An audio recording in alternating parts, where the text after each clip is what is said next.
शिष्य अरुण, जो गौतम बुद्ध का निष्ठावान अनुयायी था, एक गहरी चिंता से गुजर रहा था। उसे पिछले कुछ हफ्तों से लगातार बुरे सपने आ रहे थे। ये सपने उसे डर और अशांति का अनुभव कराते थे और उसकी मानसिक शांति को भंग कर रहे थे। अरुण ने देखा कि उसकी दिनचर्या और ध्यान में भी इससे बाधा आ रही थी। एक दिन जब वह बुद्ध के पास गया तो उसने अपनी समस्या उनके सामने रखी। गुरुजी, उसने कहा, मुझे रात को बुरे सपने आते हैं जो मुझे बहुत डराते हैं। ये सपने मेरे मन को अशांत कर देते और मैं अपनी साधना में ध्यान केंद्रित नहीं कर पा रहा हूं। कृपया मुझे इस समस्या से उबरने का मार्ग बताइए। गौतम बुद्ध ने शांत भाव से अरुण की बात सुनी और उसे सांत्वना दी। उन्होंने कहा, अरुण, बुरे सपनों का आना एक सामान्य मनोवैज्ञानिक स्थिति है जो अक्सर हमारे भीतर के असंतोष और चिंता का परिणाम होती है।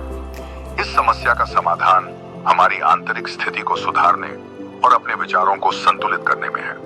देखो कि क्या कुछ ऐसा है जो तुम्हारी चिंताओं और तनाव को बढ़ा रहा है। इसे स्वीकार करो और शांत भाव से इसे छोड़ दो। बुद्ध ने अरुण को साधारण ध्यान की प्रक्रिया भी सिखाई। ध्यान लगाते समय अपनी सांसों पर ध्यान केंद्रित करो। अपने मन को वर्तमान क्षण में लाने की कोशिश करो। जब भी तुम्हारे मन में नकारात्मक विचार आए, उन्हें स्वीकार करो और धीरे धीरे उन्हें छोड़ दो। इसे नियमित रूप से अभ्यास में लाओ। गौतम बुद्ध ने अरुण को सकारात्मक सोच अपनाने की सलाह भी दी। उन्होंने कहा, जब भी बुरे सपने आए तो तुम्हें अपने मन को सकारात्मक और आशावादी विचारों से भरना होगा। तुम्हारी दिनचर्या में खुशहाल और प्रेरणादायक बातें शामिल करो। यह तुम्हारे मानसिक स्थिति को सुदृढ़ बनाएगा और बुरे सपनों की संभावना को कम करेगा। बुद्ध ने अरुण को यह भी सिखाया कि रात को सोने से पहले एक छोटी सी साधना करना उपयोगी हो सकता है। उन्होंने कहा, सोने से पहले अपने दिन की अच्छी बातों का स्मरण करो और आभार व्यक्त करो। यह तुम्हारे मन को शांति और संतोष प्रदान करेगा। गौतम बुद्ध ने अरुण को जीवन की अनित्यत्व की समझ भी दी। उन्होंने कहा, बुरे सपने और उनकी चिंता भी अस्थायी है। यह समझो कि जीवन की सभी स्थितियां और अनुभव अस्थायी होते हैं।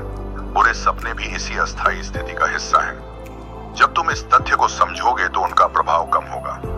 बुद्ध ने अरुण को यह भी बताया कि मन के द्वारा उत्पन्न डर, चिंताओं को पार करने के लिए हमें अपनी आंतरिक शक्ति और बुद्धि पर विश्वास रखना होता है। जब तुम इस जीवन की अस्थायित्व को समझोगे और स्वीकृति में आओगे तो तुम्हें डर और अशांति से राहत मिलेगी। अरुण ने गौतम बुद्ध की सलाहों का पालन करना शुरू किया। उसने ध्यान और आत्मनिरीक्षण का नियमित अभ्यास किया और अपने मन को शांत और सकारात्मक बनाए रखने की कोशिश की। रात को सोने से पहले वह अपने दिन की अच्छी बातों का स्मरण करता और आभार व्यक्त करता। धीरे धीरे अरुण ने देखा कि बुरे सपनों की आवृत्ति कम होने लगी। उसकी नींद शांत होने लगी और उसका मन स्थिर हुआ। उसने यह समझा कि बुरे सपनों का समाधान केवल बाहरी उपायों में नहीं है, बल्कि अपनी आंतरिक स्थिति को सुधारने में है। सफलता की इस यात्रा के बाद अरुण ने गौतम बुद्ध को धन्यवाद कहा।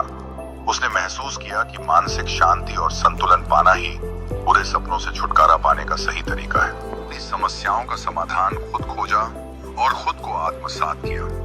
अरुण की कहानी ने उसे सिखाया कि जीवन की समस्याओं का समाधान केवल बाहरी दुनिया में नहीं होता, बल्कि आंतरिक शांति और संतुलन से मिलता है। बुरे सपनों से निपटने के लिए हमें अपने मन को समझना और उसे संतुलित करना होता है।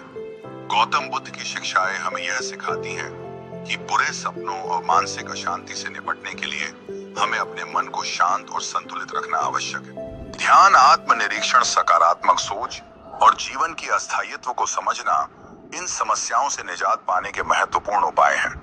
अरुण की कहानी हमें यह दर्शाती है कि आंतरिक शांति की प्राप्ति ही बाहरी समस्याओं का समाधान